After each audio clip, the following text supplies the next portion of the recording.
Sekarang kita berada di depan Masjid Raya Sungai Buloh, Kecamatan Batanganai, Kabupaten Padang Pariaman, bersama Mama.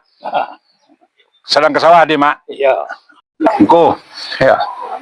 kabarnya ini kan masjid Nagari tertua di Sungai Buloh. Di Sungai Buloh. Konon kabar di Padang Pariaman.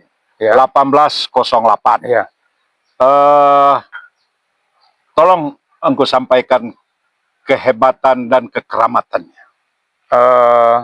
Cuman kita yang kita lihat atau yang kita terima sejarah dari yang tua-tua dulu. Yang pertama, kekeramatan masjid ini, kalau kita ada niat baik, kita pasang niat itu di sini, insya Allah niat itu akan dijamah oleh Tuhan.